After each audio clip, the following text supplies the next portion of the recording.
Hello friends, online class में आप सबका वेलकम।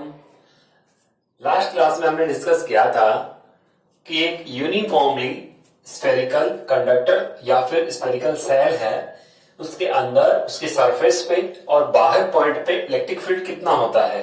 ठीक है, तो अपन को पता था लास्ट क्लास में हमने जो डिस्कस किया था वो सरफेस पे आया था के Q upon capital are, outside में के क्यू अपॉन स्मॉल आर और इनसाइड में के क्यू अपॉन कैपिटल आर। जो कल हमने डेरिवेशन किया था वही है ये। अब आज अपन को स्टडी करना है electric potential due to non conducting sphere. तो कल अपन कंडक्टिंग स्फेयर या फिर स्फेरिकल सेल की बात कर रहे थे। आज अपन नॉन कंडक्टिंग स्फेयर, जिसका सिंपल सा एग्जांपल है रबर वाली बॉल, जो अंदर से पूरी सॉलिड होती है, अगर उसको अपन चार्ज देते हैं तो यूनिफॉर्मली ये डिस्ट्रीब्यूटेड अपन मानते हैं कि वो अंदर भी रहेगा। अभी इसमें अपन क्या क्या चेंजेस करेंगे कल वाले डेरिवेशन में उसको अपन तो यहां से अपन सीधा ही इसमें थोड़े से चेंज करके और इसको डेरिवेशन को कंप्लीट करेंगे। कल जो हमने डेरिवेशन किया था उसमें ये यहाँ पे लास्ट में इनसाइड में के क्यू अपॉन आर आ गया था, यानी जो सरफेस पे होता है वही इनसाइड में इलेक्ट्रिक पोटेंशियल रहेगा। यहाँ साइड में आप लिख सकते हो कि ई इनसाइड की वैल्यू कितनी थी, 0। जो कल वाला डेरिवेशन था या लास्ट क्लास में जो हमने डेरिवेशन किया था उसमें आप ई इनसाइड, वैसे हमने यहां मेंशन कर रखा है, ठीक है, तो आप वहां लिख सकते हो। अब आज अपन स्टडी कर रहे हैं नॉन कंडक्टिंग स्फीयर के लिए। नॉन कंडक्टिंग स्फीयर के लिए अगर हम देखें तो ये जो चार्ज होगा ये सारा का सारा इसके वॉल्यूम में यूनिफॉर्मली रूप से डिस्ट्रीब्यूटेड है, ये अपन यहां एज्यूम कर रहे हैं। ठीक है, तो आप यहां देखोगे कि यहां ये प्लस क्यू चार्ज यूनिफॉर्मली पूरा का पूरा इस सॉलिड स्फीयर के अंदर डिस्ट्रीब्यूटेड है। नॉन कंडक्टिंग सॉलिड स्फीयर, यहां पे सॉलिड वर्ड लिखना पड़ेगा अपन को, ये सॉलिड है, सॉलिड स्फीयर। ओके, तो देखिए यहां पे लेट अस अज्यूम ए यूनिफॉर्मली चार्ज। यूनिफॉर्मली का मींस क्या होगा, यहां पे चार्ज डेंसिटी बिल्कुल क्या है, सेम है। ऐसा नहीं कि यहां पे चार्ज ज्यादा है बाहर चार्ज कम है, ऐसा नहीं है, बिल्कुल यूनिफॉर्म रूप से चार्ज है वो डिस्ट्रीब्यूटेड है उसके पूरे वॉल्यूम में। तो लेट अस अज्यूम ए uniformly charge Q spherical shell की बजाय अपन यहां इसको चेंज करेंगे, uniformly charge capital Q, let us assume ए uniformly charge capital Q non conducting solid sphere. Non conducting, कई बार ये नॉन कंडक्टिंग की बजाय इंसुलेटेड भी बोल सकता है, तो आप घबराना नहीं, सॉलिड है इंसुलेटेड है तो ये की चीज है। या फिर कई बार ये भी बोल सकता है डाइलेक्ट्रिक सॉलिड स्फीयर, तो इसका मीन भी यही है, non conducting solid sphere, non conducting solid sphere of radius capital R. अब यहां पे जो चार्ज है वो पूरे वॉल्यूम में डिस्ट्रीब्यूट है, इसलिए यहां पे सरफेस चार्ज डेंसिटी की बजाय मैं यहां क्या लिखूं, volume charge density, sorry volume charge density, volume charge density. Sigma की बजाय हमने सिंबल लिया था क्या, रो, तो यहां पे रो इक्वल्स टू लिखेंगे पूरे वॉल्यूम में कितना चार्ज है। ठीक है, तो यहां पे रो इक्वल्स टू अपन लिखते हैं क्यू अपॉन कितना वॉल्यूम है ये, अगर इसकी रेडियस स्फीयर कैपिटल आर है, yes, 4/3 pi capital R cube, इसको अपन इक्वेशन नंबर 1 कह देंगे। ठीक है, तो volume charge density rho equals to Q upon 4/3 pi R cube. ठीक है, यस, आगे अपन मूव करते हैं, इलेक्ट्रिक फील्ड की इंटेंसिटी बताते हैं। ये अपन ने पहले स्टडी कर रखा है लास्ट चैप्टर में कि इलेक्ट्रिक फील्ड आउटसाइड में कितना आता है, सरफेस पे कितना आता है और इनसाइड में कितना आता है इस केस में। तो अगर इस केस में देखें तो इलेक्ट्रिक फील्ड आउटसाइड में के क्यू अपॉन आर स्क्वायर ही आता था। ठीक है, हालांकि अपन देखते हैं कि वो क्यू की वैल्यू है वो डिफरेंस, उसके रेस्पेक्ट में यहाँ पे डिफरेंस है, यहाँ पे ये क्यू की वैल्यू क्या है, rho into 4/3 pi R cube into rho, ये क्यू यहाँ पे सरफेस पे K Q upon capital R square था, लेकिन अंदर यहाँ पे इलेक्ट्रिक फील्ड अब जीरो नहीं है। कल जो अपन बात कर रहे थे उसमें अपन ने बोला था कि अंदर इलेक्ट्रिक फील्ड की वैल्यू जीरो है लेकिन पोटेंशियल जीरो नहीं है। ठीक है, कल जो हमने बात की थी यहाँ पे पोटेंशियल की value non zero, but potential difference कितना था, 0। ठीक है ना, यहां अगर आप अगर मान लो एक मेटल का बना हुआ एक होलो स्फीयर है और अंदर अगर मान लो आप बैठे हो, बाहर से आप इसको कितना भी पोटेंशियल दे दो तो अपन बोलेंगे अंदर पोटेंशियल डिफरेंस जीरो रहेगा, यानी अंदर पोटेंशियल सेम रहेगा तो पोटेंशियल में डिफरेंस नहीं होगा तो आपको शॉक नहीं लगेगा। इसको अपन ऐसे भी समझ सकते हैं, ठीक है। अब अपन यहां मूव करते हैं। इनसाइड में इलेक्ट्रिक फील्ड की इंटेंसिटी क्या होती है for solid sphere, non conducting solid sphere? Yes, K Q small R upon capital R cube. ये फॉर्मूला अपन ने पहले से स्टडी कर रखा है, तो ये इलेक्ट्रिक फील्ड पहले से अपन ये जानते हैं, इसलिए हमने यहां पे इसको नोट किया। अब electric potential when point P located at outside the sphere, same वही कंडीशन अपन को लेनी है। 3 पॉइंट अपन लेते हैं, आउटसाइड द स्फीयर, सरफेस और इनसाइड द स्फीयर, ठीक है। तो यहां पे तीनों के तीनों पॉइंट अपन नोट करेंगे। ओके, यस, सबसे पहले अपन बाहर वाला पॉइंट लेते हैं। अगर मान लो ये बाहर पॉइंट है तो इलेक्ट्रिक फील्ड की इंटेंसिटी अपन को पता है, यहां पे ये है। अब पोटेंशियल कितना आएगा तो सेम का सेम ही चीज है, क्या कि पोटेंशियल, ये अपन को फॉर्मूला पता है, ठीक है। इसके बारे में थोड़ा सा और देख लो कि ये पोटेंशियल अगर हम कहें तो हमने पहले से बता रखा है कि जैसे मान लो ये ए पॉइंट है और ये बी पॉइंट है, या इसको ए माना इसको बी मान लिया। अगर बी पॉइंट से चार्ज अपन ए पॉइंट तक मूव कराते हैं तो V A final minus initial कितना है B equals to limit from, कहां से कहां मूव कराया, बी टू ए, और ये आता है ई डॉट डीएल, ठीक है, माइनस का साइन। बाय इलेक्ट्रिक फील्ड अपन बोलते हैं कितना वर्क करना पड़ता है, ये अपन को पता है पहले से, ठीक है।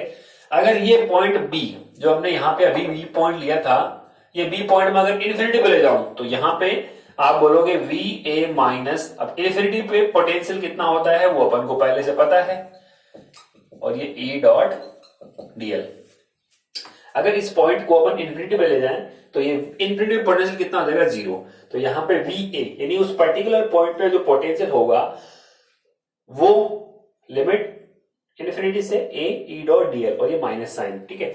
अब ये ध्यान करना, ये जो हमने पोटेंशियल लिखा है इसमें हमने एज्यूम किया है कि इन्फिनिटी पे पोटेंशियल कितना है, 0, क्योंकि पोटेंशियल एक अपन एज्यूम करते हैं और पोटेंशियल डिफरेंस डिफाइन होता है एक्चुअल में, ठीक है। अब अपन बोलते हैं यहां डिस्प्लेसमेंट हमारा क्या था, इस डायरेक्शन में, ठीक है। इन्फिनिटी से चार्ज को लेके आ रहे हैं इस डायरेक्शन में, और पर्टिकुलर इस किसी पॉइंट पे इलेक्ट्रिक फील्ड का डायरेक्शन है वो इस डायरेक्शन में था, तो दोनों अपोजिट होने पे यहाँ पे एंगल हमने 180 लिया, ठीक है, माइनस का साइन किया। माइनस कोस 180 की वैल्यू क्या होगी, -1, माइनस और माइनस क्या बना गया, यहाँ पे प्लस हो गया था, फिर ये ईडीएल लिख दिया हमने। अब अपन बोल रहे हैं कि यहाँ पे जो E इक्वल्स टू आप KQ/R² लेते हो उस पे डिस्टेंस आप सेंटर से नोट करते हो, ठीक है। तो यहाँ अपन जो एज्यूम कर रहे हैं वो सारी डिस्टेंस आप कहां मेजर करोगे, बिल्कुल सेंटर से ही मेजर की जाएगी, ठीक है ना। ये R डिस्टेंस जो हमने ली है, तो इसके लिए जैसे आप पोटेंशियल फाइंड कर रहे हो तो यहाँ इसके सेंटर से क्या डिस्टेंस है, वही तो पॉइंट P लेंगे अपन। तो इस साइड से क्या डिस्प्लेसमेंट देखे अपन तो हमारा dr है वो इस डायरेक्शन में है और dl है वो यहाँ इस डायरेक्शन में। तो स्मॉल डिस्प्लेसमेंट के लिए अपन बोलते हैं दोनों की वैल्यू इक्वल है, और वो माइनस साइन हमने बोला दोनों को अपोजिट होने के कारण, इसलिए मैंने यहाँ वापस से dl की जगह क्या लिख दिया, -dr, ठीक है। ये हमारा पूरा आगे तो बिल्कुल E की वैल्यू अपन रखेंगे यहाँ पुट करेंगे, और फिर इसके बाद में सेम ऐसा कैसा रहेगा, तो यहां से लेके पूरा यहां तक बिल्कुल सेम है for solid non conducting sphere, हूबहू वैसा का वैसा ही है। अच्छा, इसको अपन दूसरे मेथड से भी एक्सप्लेन कर सकते हैं कि आपको पता है कि relation between electric field and electric potential कितना होता है, V equals to E into D. ये फॉर्मूला हमें पहले से पता है। अगर यूनिफॉर्म इलेक्ट्रिक फील्ड है, कांस्टेंट इलेक्ट्रिक फील्ड है, तो V equals to E into D होता है, ठीक है। अपन देखें और स्मॉल चेंजेस के लिए, ठीक है, तो इसको अपन डिफरेंशियल फॉर्म में देखें तो डिफरेंशिएटिव फॉर्म में ये क्या बनता है, dV equals to E dr, और ये माइनस साइन, यानी आप पहले से जानते हो एक रिलेशन होता है electric field E equals to minus का dV अपॉन dr। ओके, तो यहां अपन को ये रिलेशन पता है कि dV equals to minus dV upon dr। तो यहां से अगर आप देखोगे तो आप दोनों साइड इंटीग्रेट कर दो, ठीक है, ऑन इंटीग्रेटिंग बोथ साइड, तो यहां से बनेगा EdR, ठीक है। अपन लिमिट अप्लाई करें, अगर हम इन्फिनिटी की बात करें तो इन्फिनिटी में पोटेंशियल कितना होता है? 0। ठीक है, अपन कहां पोटेंशियल फाइंड करना चाह रहे हैं? पर्टिकुलर पॉइंट P पे। तो यहां से ये सेपरेशन कितना है? R। तो अपन लिमिट अप्लाई करेंगे R, और इस पॉइंट पे पोटेंशियल हमने मान लिया कितना है? V। अब वो आपको V फाइंड करना है। तो ये तो आपका कितना आ गया लेफ्ट साइड में V, और ये बन जाएगा इन्फिनिटी से R, E की वैल्यू रख दो KQ अपॉन R स्क्वायर और dr। ठीक है, तो यहां से भी अपन एक्सप्लेन कर सकते हैं, क्योंकि यहाँ थीटा की वैल्यू इस केस में आपने 0 ली थी, लेकिन इस केस में यहाँ पे अपन अकॉर्डिंग टू डेफिनेशन अगर आप इसको डिफाइन करें तो ये चीज बनती है कि आप इन्फिनिटी से लेके आ रहे हो इस पॉइंट P तक, किसको? यूनिट चार्ज को। तो आपका डिस्प्लेसमेंट dl जो है वो इस डायरेक्शन में है, इलेक्ट्रिक फील्ड की वैल्यू उस पॉइंट पे इस डायरेक्शन में है, दोनों के बीच में जो एंगल है वो 180 डिग्री है। ठीक है, तो यहाँ पे लिमिट इन्फिनिटी से उस पॉइंट P तक के लिए, यहाँ पे R की बजाय आप P करो, क्योंकि उस पॉइंट P की बात कर रहे हैं ना अपन। ठीक है, और ये डिस्प्लेसमेंट dl हो गया। ठीक है, यहाँ पे पॉइंट P कर लिया अपन। अब ये dl लिख दिया हमने यहां से। अब आप देखोगे कि यहाँ पे dl और dr की वैल्यू हमने इक्वल की। ठीक है, तो यहां से लिमिट अपन चेंज कर सकते हैं। ठीक है ना, कि P तो वो पॉइंट हो गया। अब अपन dr अगर लिख रहे हैं तो डिस्टेंस सेंटर से मेजर कर रहे हैं, तो सेंटर से ये डिस्टेंस कितना है? R। इसलिए अपन ने यहाँ लिमिट चेंज कर दी। ठीक है, और ये इन्फिनिटी है उस पॉइंट की कोरस्पॉन्डिंग, तो चेंज करें तो ठीक है, वरना कोई खास बात नहीं है। ठीक है, तो यहां से अपन ये वाला रिलेशन और ये वाला रिलेशन देखो सेम ही दिख रहा है हमें। ठीक है, ये रिलेशन तो अपन बोल सकते हैं कि ये बिल्कुल हमारा सेम रहेगा जैसा हमने लास्ट क्लास में स्टडी किया था, electric potential due to conducting sphere या फिर स्फेरिकल सेल। तो यहां तक सेम है। फिर इसके बाद में आगे वाला देखें अपन, तो ये भी व्हेन पॉइंट P लोकेट, अगर मान लो ये पॉइंट P सेंटर की यहां से सरफेस पे आ जाए तो यहां पे कितना आएगा पोटेंशियल? तो यहां पे भी बिल्कुल सेम ही आएगा, KQ अपॉन कैपिटल R। यहां सेम तो दिख रहा है आपको, लेकिन इसमें थोड़ा सा चेंज है। वहां Q क्या था? याद करो, जो हमने लास्ट क्लास में डिस्कस किया था उसमें Q क्या था? Sigma equals to Q upon 4 pi capital R square, ये था। ठीक है, स्फेरिकल सेल के लिए सिग्मा, यानी Q की वैल्यू सिग्मा इंटू 4 पाई R स्क्वायर थी। यहां Q की वैल्यू क्या है ये हमें पता है, यहाँ Q की वैल्यू 4 अपॉन 3 पाई R क्यूब इंटू रो है। ठीक है, देखने में एक जैसा दिख रहा है, लेकिन इसमें थोड़ा चेंज है, इसका आप ध्यान में रखोगे। फॉर्मूला एक जैसा है दोनों। सरफेस के लिए भी हमने बोल दिया सेम है, KQ अपॉन कैपिटल R, इसमें कोई चेंज अपन नहीं कर रहे।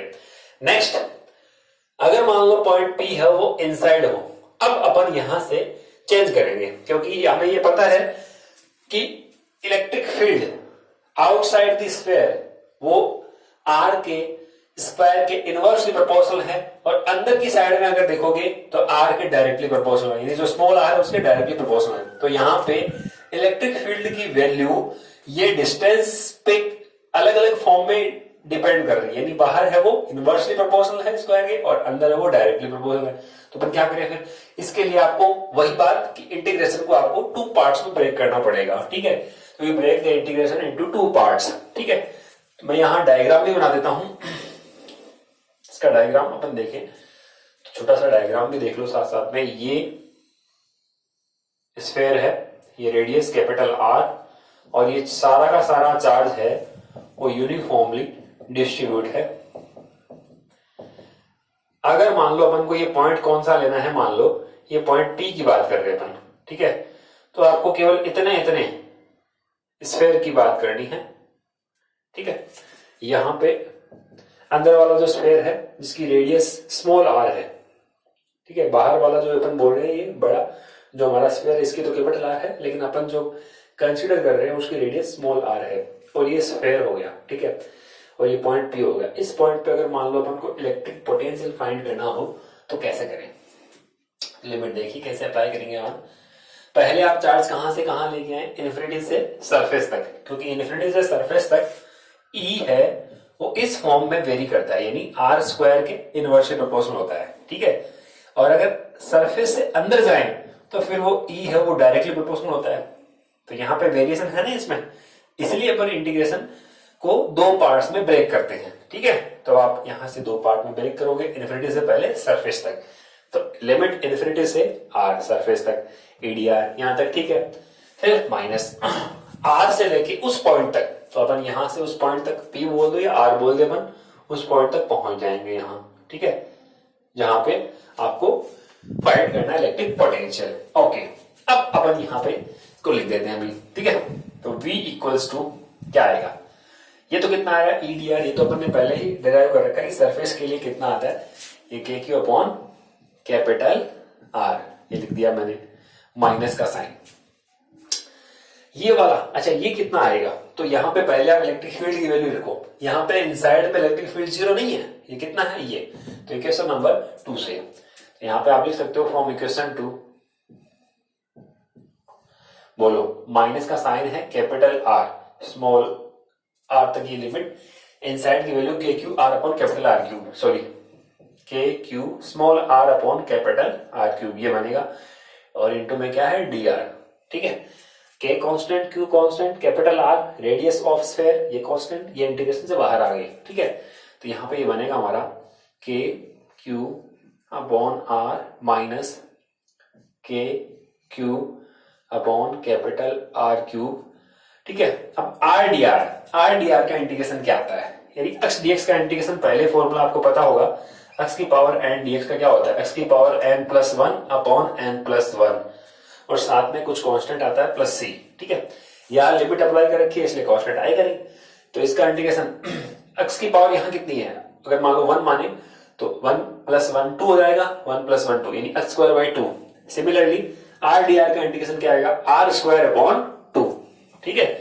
तो यहां से अपन लिख देंगे, ये हमारा इंटीग्रेशन किया, तो इंटीग्रेशन करने पे आर स्क्वायर अपॉन 2 आया, और limit from capital R to small R, ठीक है।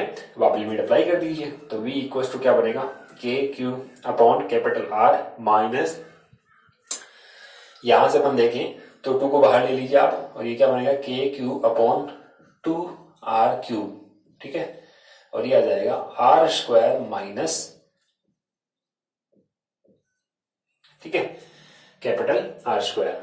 अब आप इसको थोड़ा सा रीअरेंज करते हैं, बाकी आंसर हमारा आ चुका है, ठीक है। तो यहां से अपन इसको रीअरेंज करके कैसे लिखेंगे भाई, के क्यू अपॉन कैपिटल आर, इसको अगर इससे मल्टीप्लाई करते हैं अपन, तो ये बनेगा K Q small R square upon, यहां से अपन एक काम करते हैं, आर स्क्वायर को कॉमन ले लो, ठीक है, इस कैपिटल आर स्क्वायर को कॉमन लेते हैं अपन, तो यहां क्या बनेगा, के क्यू आर स्क्वायर मैंने कॉमन ले लिया, ठीक है, नीचे है 2 आर क्यूब, ठीक है, तो ये कैंसिल हो जाएगा, और यहाँ पे क्या बचेगा आपका आर स्क्वायर, यहाँ आर नहीं है तो नीचे बन जाता है कैपिटल आर स्क्वायर, और ये -1, हमने कैपिटल आर स्क्वायर को कॉमन लिया है, ठीक है। तो यहाँ पे बाहर आके ये आर स्क्वायर हो गया, और ये यहाँ नहीं था तो नीचे लगा दिया बस। अब आप इसको सोल्व करोगे तो थोड़ा सा रीअरेंज करते हैं, ये कैंसिल हुआ और ये यहाँ आर रह गया, ठीक है। अब आप यहां से इसको थोड़ा सा रीअरेंज करके हम लिखें, तो देखो v इक्वल्स टू के क्यू अपॉन, ये क्या बन गया, के क्यू अपॉन 2r, ये माइनस का और ये माइनस का किसका बन जाएगा, प्लस का, तो ये के क्यू अपॉन r है और ये प्लस का के क्यू अपॉन 2r है, तो कितना टाइम्स हो गया ये, तो ये हो जाएगा 3/2 के क्यू अपॉन r। देखो आप यहां से के क्यू अपॉन 2r था, वो माइनस का था, वो इससे मल्टीप्लाई होकर प्लस का हो गया है, तो प्लस का के क्यू अपॉन 2r यानी हाफ प्लस 1 कितना होता है 3/2 के क्यू अपॉन r माइनस, और ये कितना बन जाएगा इससे मल्टीप्लाई होके के क्यू आर स्क्वायर अपॉन, ये कितना बना यहां से 2r क्यूब, ठीक है, तो ये 2r क्यूब इतना है बस। अब अपन यहां से फाइंड कर सकते हैं जो भी आपसे वैल्यू पूछी जाती है, ठीक है। तो ये इनसाइड में इलेक्ट्रिक पोटेंशियल है, उसको थोड़ा सा अगर बुक में दे रखा है उसके अकॉर्डिंग अगर रीअरेंज करें, तो मैं इसको और लिख देता हूं, v इनसाइड जो हमारा बनता है इसमें से आप कॉमन ले लीजिए के क्यू अपॉन 2r, मैं यहाँ के क्यू अपॉन 2r को कॉमन लेता हूं, ठीक है, के क्यू अपॉन 2r को कॉमन लेते हैं, यहाँ क्या बचेगा भाई, के क्यू अपॉन 2r कॉमन लेते हैं, यहाँ 3 बचेगा ओनली, तो आएगा 3 माइनस के क्यू अपॉन 2r कॉमन ले चुके, यहाँ R square upon capital R square, तो यहाँ बन जाएगा R square upon capital R square. कुछ नहीं है, आप चाहो तो आंसर आपका यहां तक आ गया है, लेकिन इसको रीअरेंज करके लिखा है बस, और कुछ भी नहीं है इसमें। तो ये हमने यहाँ पे इनसाइड में इलेक्ट्रिक पोटेंशियल की वैल्यू फाइंड कर ली। तो एक बार फिर से देखिए आप, अगर बाहर देखें तो ये फॉर्मूला रहेगा यानी जैसे जैसे स्मॉल आर इंक्रीज होगी वैसे वैसे पोटेंशियल डिक्रीज होगा। सरफेस पे यहाँ फॉर्मूला वो रहेगा, क्या मैक्सिमम रहेगा या सरफेस पे मिनिमम रहेगा, क्या रहेगा, तो अपन वो अभी आगे डिस्कस करेंगे। सरफेस पे क्या रहता है। अंदर की बात करें तो अंदर के लिए फॉर्मूला ये बना दिया हमने। एक पॉइंट अपन इसमें और इंक्लूड करते हैं, सेंटर वाला। ठीक है, तो पहले तो आप क्या करोगे, वीडियो को पॉज करो या फिर इसका स्क्रीनशॉट लेके इसको पूरे को अपनी फेयर नोटबुक में नोट कर लो। यहाँ हेडिंग लगाओ और सीधा स्टार्ट कर दो यहां से एंड तक, वहां तक। ओके, अब अपन मूव करते हैं सेंटर पे इलेक्ट्रिक पोटेंशियल कितना होगा। अंदर तो पता लगा लिया, सेंटर पे। ठीक है, तो यहां देखिए ये सेंटर पे स्मॉल आर की वैल्यू कितनी हो जाएगी। जैसे मैं यहां सेंटर पे आ गया, सेंटर पे यानी ये आर डिक्रीज डिक्रीज डिक्रीज होते होते होते सेंटर पे स्मॉल आर की वैल्यू कितनी हो जाएगी, 0। तो उस इक्वेशन में स्मॉल आर की वैल्यू 0 पुट करो, तो यहां 0 पुट किया तो ये टर्म तो 0 होगी, तो ये 3kq/2r बन गया। तो अपन फोर्थ केस यहाँ पे और अप्लाई कर देते हैं और वो वैल्यू ले लेते हैं। मैं इसको इरेज कर रहा हूं और आप इसको यहां से लिख सकते हो, मैं यहां से मिटा रहा हूं इसको। ठीक है, यस, तो जो बचा हुआ है और रिमेनिंग पार्ट में यहां लिख रहा हूं। यस, क्या किया मैंने, fourth case fourth,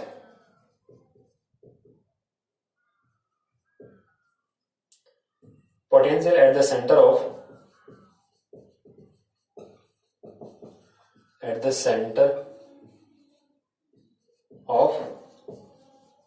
sphere.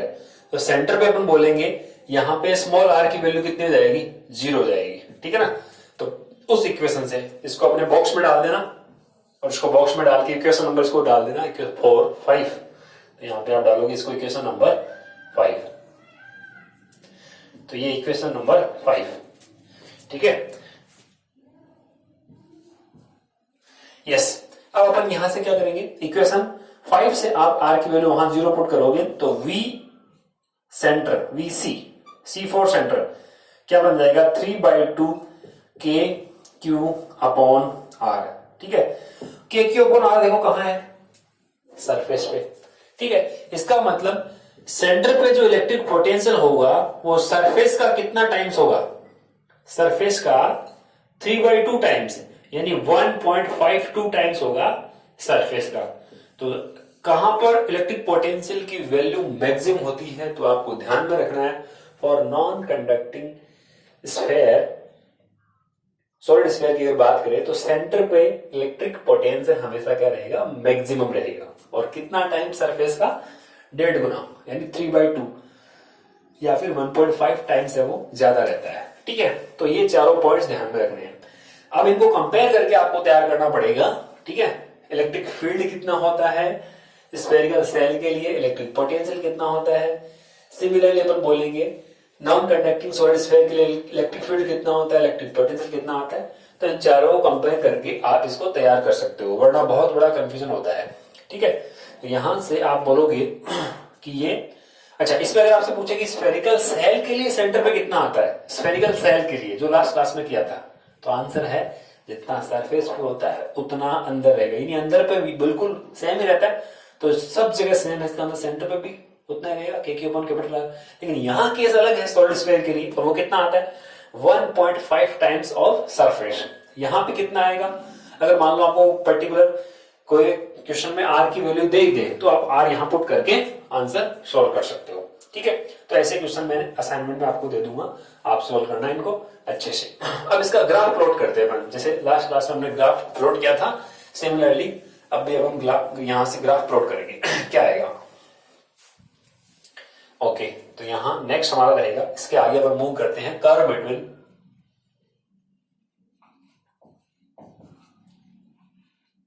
Between potential and distance.